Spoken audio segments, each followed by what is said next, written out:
Hello, hello, hello, Dr. Shirley Davis, the Success Doctor. I am so excited to have you as our guest on our podcast, The Inclusion Solution Live. And we are live today.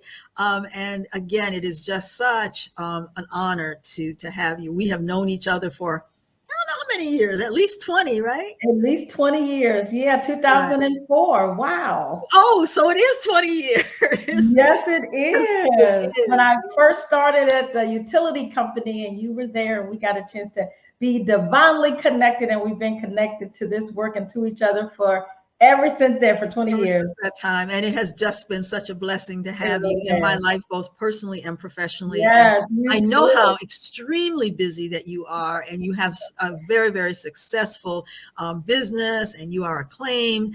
And I am grateful. I am grateful that you would take this time to be in conversation with me today about justice for all. So let me tell our audience about you. Many people who are listening and watching probably already know about you, but I'm going to tell them about Dr. Shirley Davis. You are an accomplished corporate executive, global workforce management expert, a certified leadership coach, and a master of reinvention. You bring a lot of high energy, and I know that firsthand. High content and high value message to audiences all around the world, and literally all around the world. When you were here with me in January, we were together and you were telling me all of the countries that you had worked in and visited. I said, I didn't even know that. So you have truly been around the world with your expertise, just mesmerizing audiences.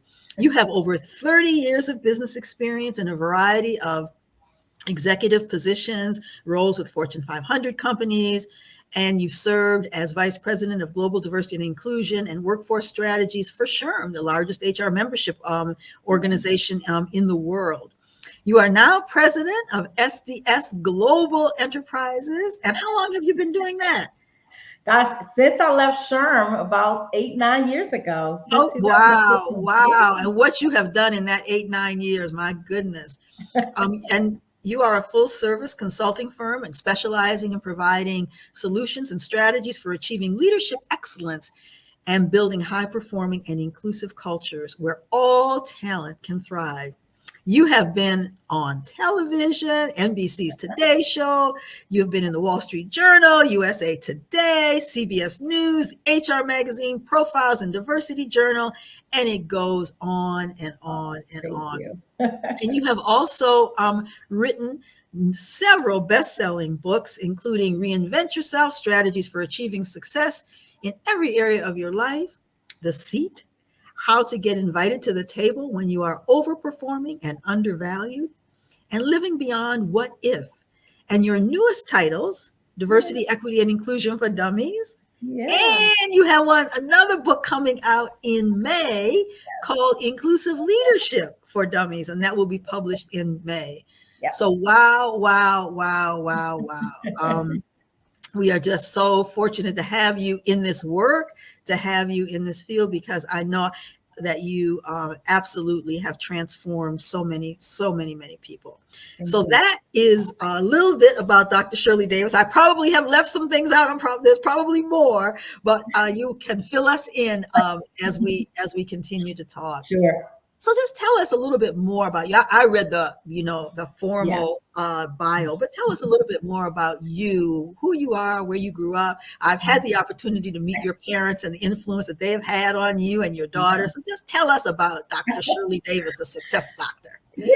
So you know what? In addition to that, I am the oldest of 4 children. I am the only girl. I am a daddy's girl. A mom's my best friend as well. I am a mom of one of the most beautiful, talented, and ambitious, driven, passionate daughters who now officially works for me in the company as of 2 years ago. And you know a little bit about that because we both have our daughters working with us, and it's so amazing to build that level of partnership and camaraderie. But I also grew up in the North Carolina area, and then my parents moved to Washington, D.C. when I was about 6, 7 years old, and I lived there for about 35 years of my life.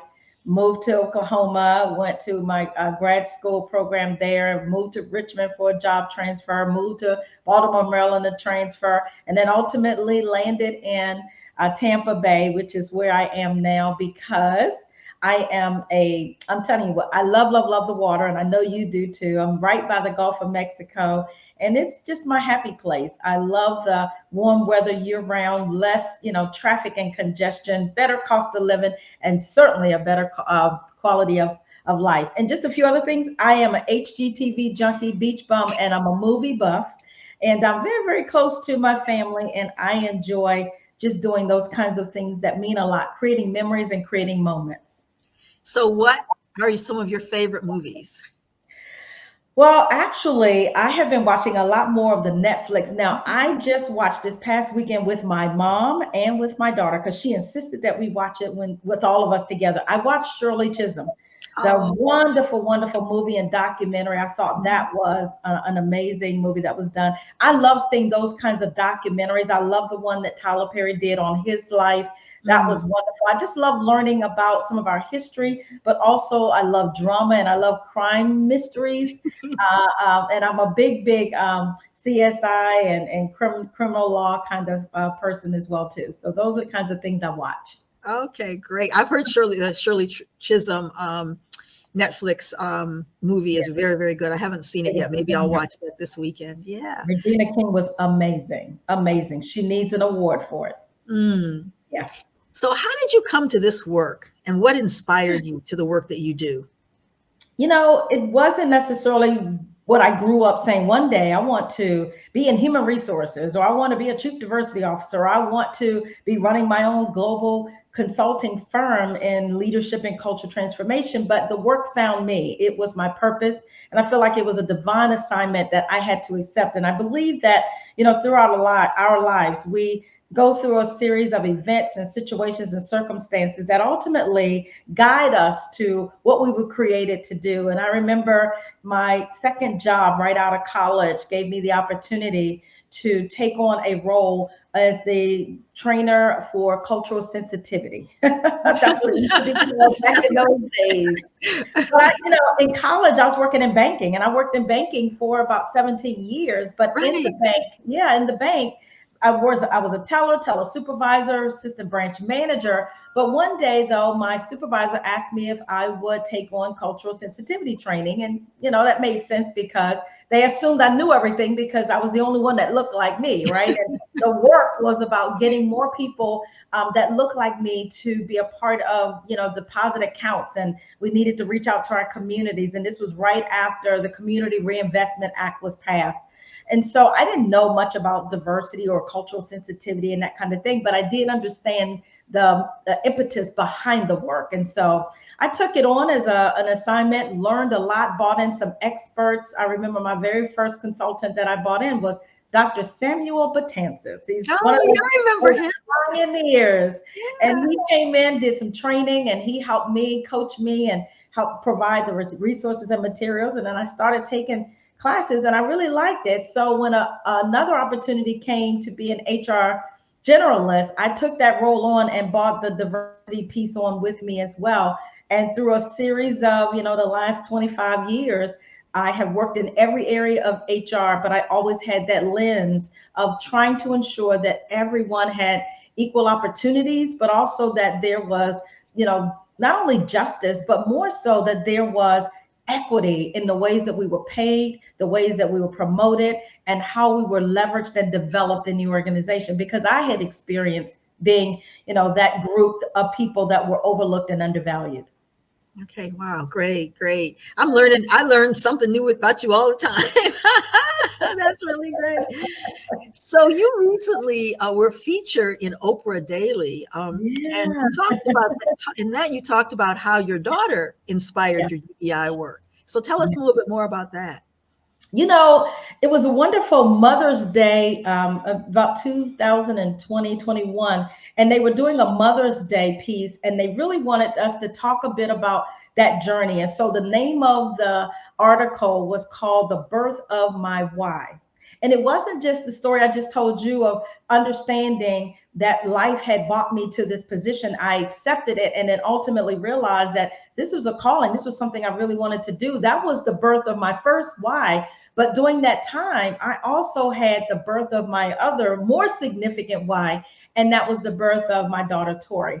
And she gave me such meaning, but at the same time, I realized that if she was going to come along into the workplace, that I wanted her not to have to deal with some of the things that I had to deal with, names that I was called, and times where I was the only one, and certainly felt invisible, didn't get opportunities that I know I had worked hard to.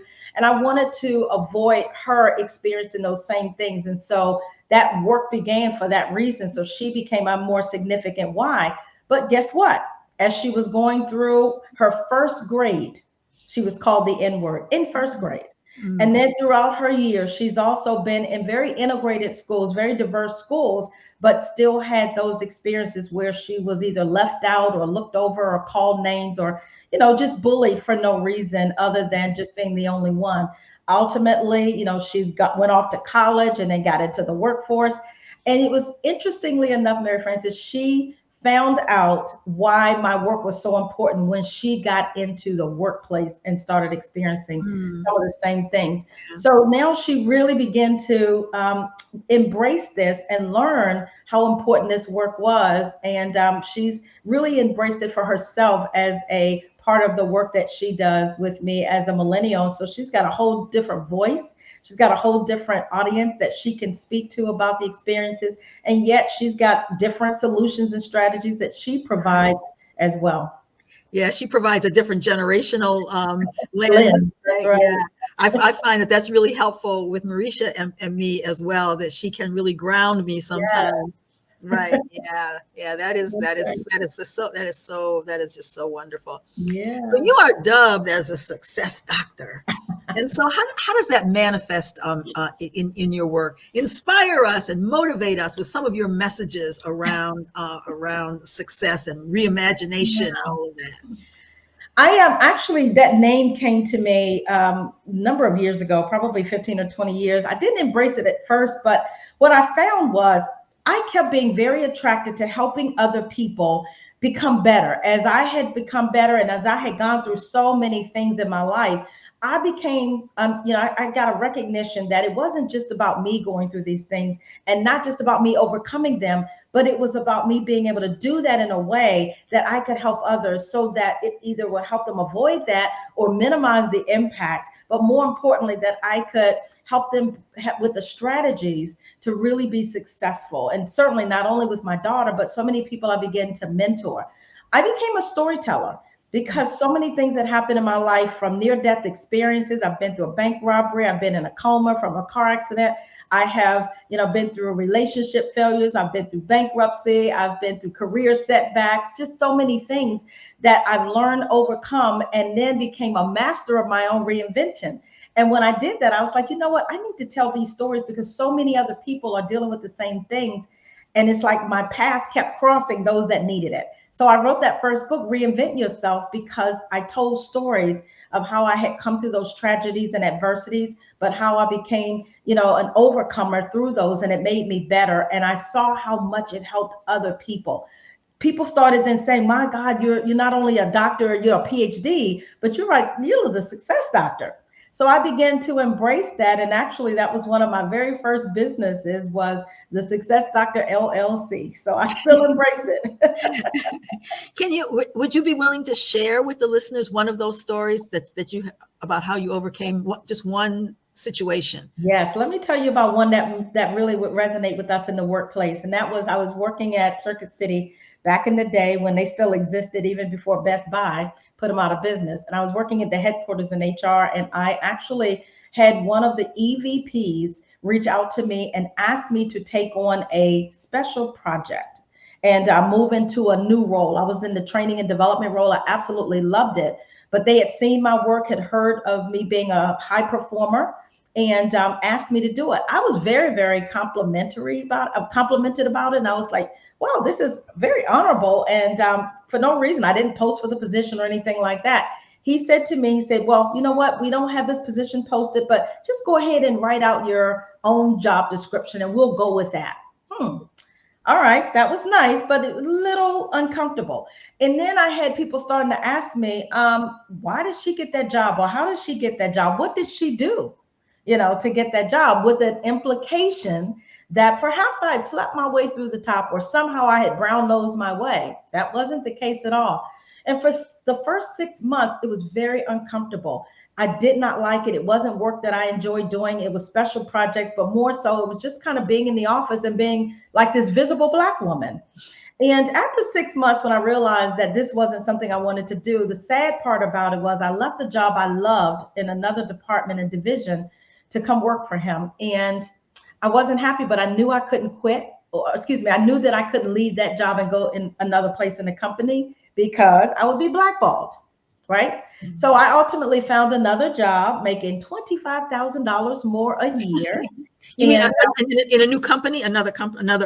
I left. I went to go work for Capital One. That Capital One was just spinning off from Signet Bank, and I had worked in banking all those years. And so I thought, well, I can do this. I went and applied for the position, got the position, and was making more money. And when I went into his office to tell him that I was going to be leaving and moving on, leaving the company, he was livid. And he said, you are so ungrateful. He said, I gave you an opportunity and you're just not even appreciative. He said, I will never do this again. He said, you have messed it up for every other Black person coming behind you. And I don't need your 2-week resignation. Today is your last day. And, I always tell the story and I say, look, I did what everybody else would have did. I left that office. I did not let him see me cry. But when I left that office, I did what y'all would do. I called my mama. I called my mama and told her what had just happened. Ultimately, my mom talked me off of that cliff. She told me to dry up my tears, shake the dust off my feet. She said, girl, you making $25,000 more. You ain't got to deal with his, blankety blank. And she said, I raised you to be better. You is smart, you is kind, and you is important. And so I went on and, left that behind, but was very, very hurt by going through that experience and had a little bit of guilt. Did I really mess it up for everybody else? But I later found out I was pretty much a token and that the company had quietly settled a multi-million-dollar class action discrimination lawsuit and that they were cherry picking people, tokens to put them in positions because they were under consent decree. But I didn't know that at the time. Yeah, that's so interesting. I've had that token experience, as well, many years ago. And at the time, you don't know that you're actually the token. You think you've been chosen for your capability and, for your, and that is probably true as well. However, I remember being on a board where they were going to have a board photo. And I was the only person of color on the board and I couldn't make it that day. So they changed the day of the photo. Yeah, those photos. I make sure I was in the photo. Yeah, me too. And I've learned to, so that's one experience where I've had to reinvent myself because it was so damaging. Right. And some of those other experiences of being thrown under the bus, somebody taking all your ideas and taking all the credit and then giving you the blame and people getting promoted over you who that you trained them and then they became your boss and being out with teams that I'm managing and people are looking at me as I'm the executive assistant because the rest of my team didn't look like me. They were white males and they assumed that the white males had to be the boss. So it's so many of those kinds of experiences that I had to reinvent myself and I had to get a seat at the table. That's why those books that you called off in the introduction, that's where those books come from. They come from stories, real life lived experiences that have shaped and formed how I see the world and why this work is still so important. And you have helped so many people to, reimagine, to reinvent themselves and to move forward with resolve and with confidence that I too can do this. So give us one recommendation for how you get the seat at the table.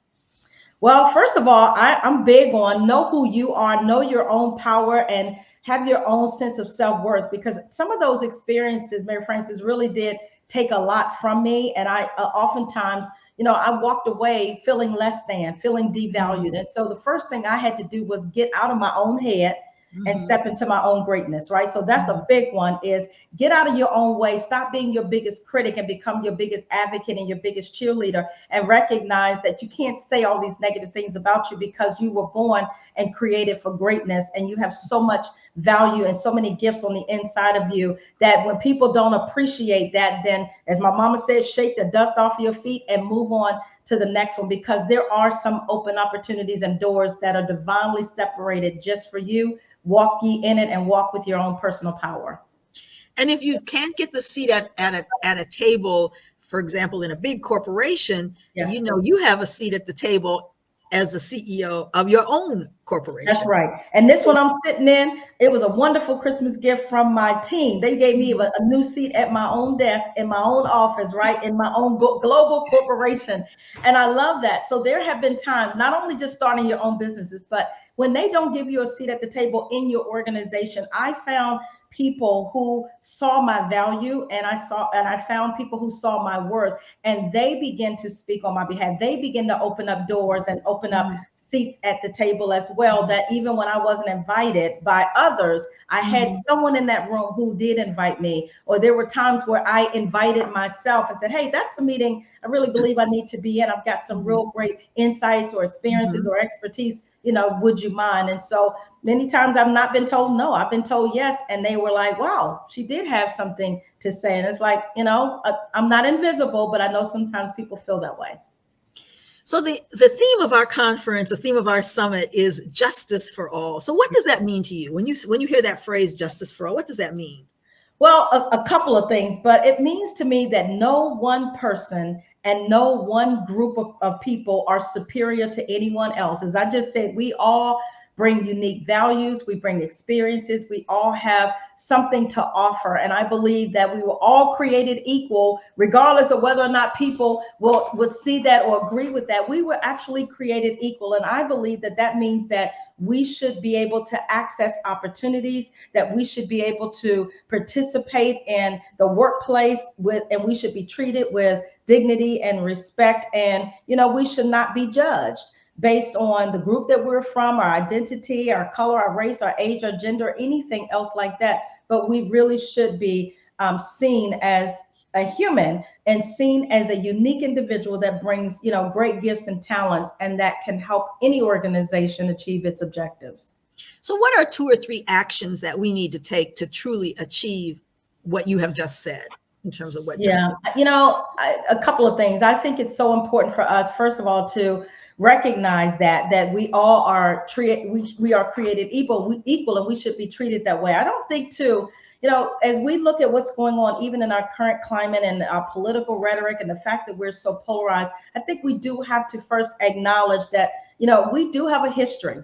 And I think that we have to face the reality of that, but also face the realities of today and look at the possibilities of tomorrow, and to look at how we can become better. I think, yes, there needs to be greater legislation, and there needs to be more advocacy around laws that prohibit us from some of the things I just shared with you that I experienced in the workplaces, but also not to demonize, not to ban, not to dismantle and undermine this important work of creating opportunities for everybody, and even, I would say, perpetuating a culture of inclusion and belonging where everybody is treated with that level of dignity and respect. And I would say that third or fourth thing is we need more leaders that have courage and boldness and are willing to lean in. They're willing to speak up and step up about how important this work is, the impact that it has had in the organization, and the going out of business strategy that it is when you try to dismantle it. Right. Yeah. Thank you. I true concur so much Yeah, about the need for people who are currently in power yeah, and who have a voice that reaches far and wide yeah, to speak up and to insist yeah. that That's we right. continue this work, because right now the naysayers voices seem to be louder, but of Yeah. course negative news always gets more press. That's Right. true. That's true. There's really some, I want to tell you, I am impressed with a number of forward thinking CEOs who are speaking out about it, who have said this is important for us that we're going to do this. I mean, I'm looking even at the Jamie Dimons. He's putting it out there. He's like, look, Right. this is important. I'm loving to hear even, the Scent Marshalls and looking at how they're really pushing this ahead. And I've got a number of clients that we're working with Fortune 50 CEOs who are saying this work is still important. We still need to do it. We Right. need your partnership, and we're going to forge on ahead. And one of those too, I love it with Disney. I'm on the board of Make-A-Wish Foundation, and the chair of the board is is a part of Disney, and he is pushing forward and said this is important to us. Right. So there's many more, but those are some of those firsthand accounts of what I've seen, and I just think there needs to be so many more. Right. And speaking, and I think here's what I'm thinking too, is that even though we hear all of this anti-DEI stuff, Yeah, perhaps a little bit more quietly, there's a whole lot of pro-DEI stuff, that's right. going on. You mentioned Disney; they're one of our clients. We're continuing to work Yep. with them. Yes, Yep. yes, absolutely, absolutely. So, you have written a book. Well, one of the books that you wrote is called "Living Beyond What If." And that is going to be the title and what you're going to talk about at the summit. Right. So give us a little bit of don't give it all to us now, because it's going to be so amazing, but give us a little bit. Give us a little hint about what that's going to be. Yeah, Living Beyond What If. That was my fifth book, and it was published in 2022. And it was so timely and so relevant and so necessary because we're at a crossroads in our society. There's a lot of change and shifts going on. There's a lot of disruption happening. And you know what? It really caused many people to shrink. It caused a lot of people to second guess who they were and to rethink and reposition. And the word of 2020 was to pivot and to really think about, is this the life that I really want to live? Am I living my best life? Am I living the dreams and the great purpose that I was called to? And one of the things I'll tell you is I wrote the book and I dedicated it to the 90%. The 90% of people that when I ask all over the world, and I've been asking it for the last 15 years, how many of you by show of hands are living your best life? How many of you by show of hands understand and know what your purpose is? And how many of you would say, if I had to live my life all over again, I would do it differently? Well, there's so many people that raise their hand. 90% of people don't know their purpose. 90% of people are not living their best life, and they are not fulfilled. And so the book is all about how do we get beyond some of the what ifs that keep us from living those dreams and imagining the possibilities of being your best self and giving all that you can, all that you were created to do. So many people are just going along to get along, and they're lacking that significance and meaning in life. And that's what the book is about. Wow. And that is what your presentation is going to be about, right? You're going to inspire people and motivate people because, Shirley, right at this particular time, so many people are feeling down. They're feeling stuck. They're feeling exhausted. They're feeling because in the world, we have been through a lot over the past 4 or 5 years, and we continue to go, to go through a lot. It just seems like tragedy after tragedy, wars and Hamas and Palestine and Haiti and and there's just so much, and people have people who they care about, relatives and people that they care about, and then we have the situation in the workplace with reproductive health rights being challenged, and so voting rights. I mean, so it's so much, and people are exhausted with so much of the hate speak that's happening and so much of the political upheaval that's happening, and we're just fatigued, and we're fatigued in our own work because we know that we've been doing this for so long, and there's some setbacks, and yet we know that there's some quantum leaps, and then you have some more setbacks. So a lot of people really are in a space where they want to renew.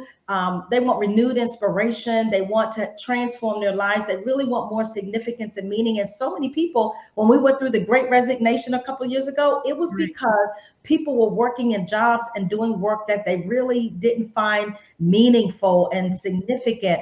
And it was just a go to work every day and come back home, but there's a real void of significance. And so I want to help people transform their minds, their thinking, their behaviors. And so when you do that, then you can create the kind of life where I call it your happy place, and you can begin to move towards fulfilling your dreams and living your destiny. That's what we should be doing. Oh, wow. You are just so amazingly powerful and motivational. And every time I hear you speak, it just gives me more resolve to say, even after 40 years, I, Yes, I can yes. And still that's live. the I thing, can it's still never get, too late. Never it's too never late to too get late. there. It is never too late. That's right. So I do want you to be able to give a plug for your book that's coming out in May. Yeah. And so talk a little bit about that. Inclusive leadership. Yeah, I'm excited about that. That one is sort of a complement and a follow up to the first one that I did in 2022. And that was diversity, equity, and inclusion for dummies. And I always want to make sure people understand when we're in this work and we use the word for dummies, it's clearly not a slight on anyone to call anyone, a handicap in any way or disability in any way. It literally is. In the 30 years that the Wiley and Company has published Dummies books, it's really about those of us who are willing to self-admit things that we don't know, things that we need to learn, and knowledge and skills that we need to build. And that's what this is about. We need more inclusive leaders. There's a tremendous leadership gap in our society, and we've got to close it. And part of that is understanding the demographic shifts that we're experiencing. The new and the next generation is demanding a new type of leader. They're demanding to work in companies that see them, that value them, that respect them, that want them to share their ideas. They want to be heard, they want to be valued, and they want to feel safe in the workplace. And only inclusive leaders can do that. So in this book, I'm going to be revealing and I'm just going to be unpacking in 22 chapters all of the things, the skills, the competencies, the best practices, the tips, tools, and techniques that we all need as leaders from every level in every seat, whether you're a people leader or an individual contributor. We all have a responsibility to lead more inclusively. Wow. Wow. I don't know where you find the time to do all that you do. And then all of the keynotes that you are giving around the world. I see you on Facebook. And Yeah. in your bio, we didn't highlight that. Was that in 2022 that you were honored with the highest award from Toastmasters? Yeah, I was. That came out of, I didn't even see that coming. And it was something that, was a real, for me, a high recognition, but it was an honor and I was so humbled. But they recognize only one person in the world, In and the they're a world, global right? organization. And they recognize someone who's doing some tremendous work and having tremendous impact in organizations and in our society around leadership and communication, because they're a communications organization. And yes, I was able to keynote there and at the same time receive the Golden Gavel Award, which was such an honor. Right. Well, and you are so deserving. You are so deserving. Thank you. Thank So, you. Dr. Shirley Davis, it has been a pleasure to be with you, to be in conversation with you today, to be in community with you today, and Too. continues to be an honor to be your friend and to be your colleague. And so, thank you again for doing this. Labor in this work, right? Because we still got more to do. So you can't retire yet. I just say, look, we got to stay here and keep this work going because they need us. They need us. Okay. All right. Well, I'm not going to retire yet, but I am probably going to just, Cut back a little bit. I get it. step back a little We're bit. building the next generation of practitioners, right? So Exactly. that's what we got to Exactly. do. We're in Yeah. our season now. Give back and build legacy and transfer that to the next generation. And that's what we hope to in part do with our Yes. summit, Yes. Racial Justice at Work, justice for all. And we use racial justice at work, and that turns some people off because it's not just about race.